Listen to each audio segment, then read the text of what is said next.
Welcome to Video 6. I'm going to not be all formal this time, Brad, because I want you on your game for this one. Video number 6 is the question we're going to be addressing is what is your platform? And what we mean by platform is what is the type of book you're going to be writing here? Hard copy, digital copy, combination thereof. And this is definitely your domain, Brad. So I want to turn it over to you and let's get a discussion going here on how do you choose? Or maybe you don't choose. Maybe you do all of the above, or maybe you just focus on one. What are your thoughts? Well, I think there's a number of things to consider. So when we talk about platform, we talk about paperback, or digital, or audio. So Right. digital could be Kindle, PDF download that you have direct on your website with a payment option. It could be any of the device platforms, any kind of electronic delivery. Even like an app. Some people have been known to put their books right inside a mobile app, where the book content is the app kind of thing. That's right. Yeah. Um, and then the last one is audio, right? A lot of people are doing the Audible type content, where they go into a studio and they read their book. And I think each one of these has its own pros and cons, and I think that there's a place for each of them. But I also think that you have to decide on an order. And I'll tell you that when I was doing this, as you know, if you're listening to this or you're watching this and you're planning to go through this process, you're probably like I was at the time before I launched my book. I was buying and reading and absorbing everything I could about this kind of stuff, right? I was going everywhere for advice. I would talk to someone for a half an hour that I didn't know, just to get one little snippet that I didn't have before.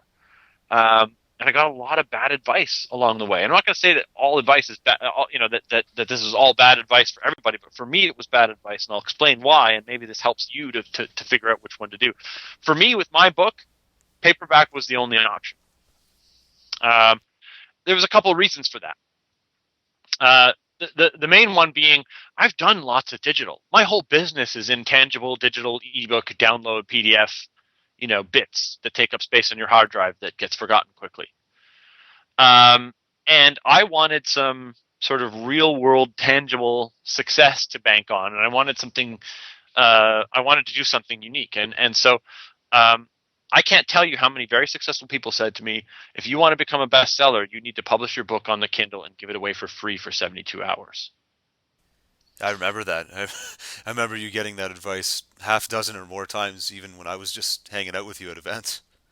Because a lot of people were doing that at the time, and they were getting to that status. But guess what?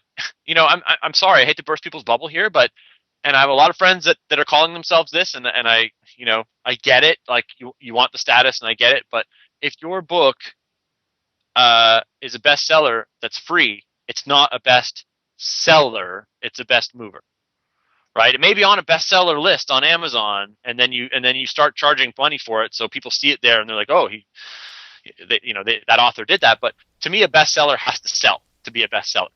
That's just the way I look at it. So I couldn't do it because I wouldn't feel honest calling myself a best-selling author if I gave my book away. It just didn't seem honest. That's a And good point. I wonder if people don't even maybe they don't even think about that. they Or they don't. just think it's semantics, maybe. And in this day and age, it's pretty easy to call yourself a bestseller. If you really want to become a bestseller in a specific category, Yeah, you yeah. know, your book in Swahili large print, and stick it in that category, and or what ways to do that. But if you really want to hit some major lists, you've got to think more strategically, and you've got to actually think about how you're going to sell books. Because I wanted to get noticed by the traditional world of business and publishing. In the world that I operate in, I've already made a name for myself. I wanted to leverage out of that.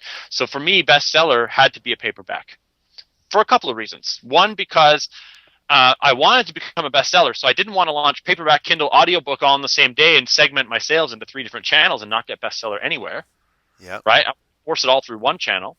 And I decided on paperback because for a couple of reasons. One, I did a 72-hour book launch where I gave bonuses to people who bought multiple copies of my book. We actually had people and companies buying 400 copies of my book at a time. And in order to do that, we were giving download bonuses away, or I would come and speak at your event, or I'll do this.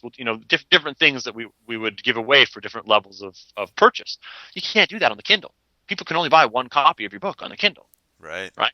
They can't buy 100 and give. I mean, even you bought. You're a good friend of mine. I gave you a proof copy of my book early, and then you ended up giving it back to me so I could give away to somebody else. You went and bought a whole bunch of copies of my book and gave them away. So all kinds of people did that.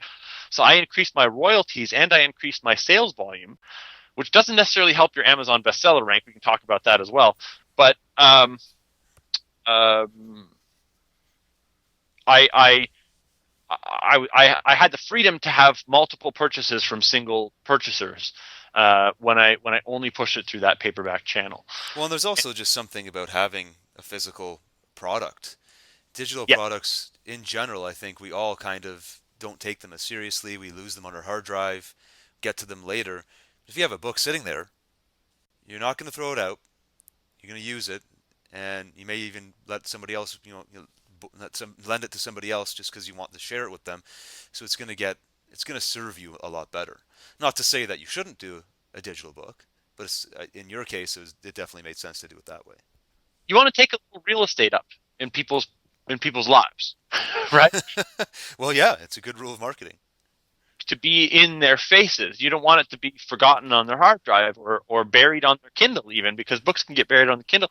And the other thing is that when my book started to get shipped out to customers, they were, because of the type of book it was, and it was provocative and it was fun and all those things, people were taking photos of the cover and taking photos of the book and doing videos of them unboxing the book. Again, all very powerful stuff. Nobody's going to do a video of them downloading the book and opening it on the. It seems ridiculous, actually. Yeah, Look at me. I'm downloading Brad's newest book, and the download's complete. and Yeah. now it's open. Yeah, and now it's open. And now I'm going to get back to it later because I just got an email. Yeah, and so that's the reason why I did paperback, and it was very successful for me for those reasons. And for me, it worked out really well because now I'm negotiating with a proper publishing company that wants to take over the digital publishing rights of my book only. They want to take that over. They want to run. They want to do Kindle and iBooks and all the different bookstores all at once for me, and they're going to provide me with marketing services, and they're plugged into other business authors that I want to work with in the future. So it's kind of a good partnership for me. So holding back on that was actually a smart move in my case because I became a bestseller on the paperback channel. I got some legitimate interest from the publishing world, and now I have a publishing company that's looking to take this book digital for me.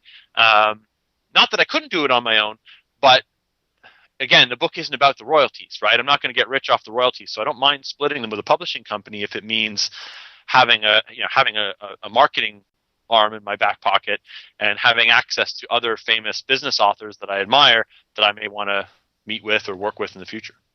Yeah, great advice there. So there you have it. So, so the other thing is that if you do want to do a Kindle only book, that's also an option, and a lot of people are doing that now. If you're not planning to do a proper launch where you're doing multiples, the Kindle is still a good platform to launch your book. But I think if you want to do a proper bestseller campaign, paperback is still the better road. Right. Well, it all makes sense, and I think everybody needs to take a serious look at that. But your case study or your example is definitely a reason for me, anyway, to probably want to start with the physical hard copy, paperback route first, and then look at other options like audiobook, which hopefully you consider doing one day for yours too, Brad. So this is something I'm going to do. Cool. All right. Well, we'll see you in the next video.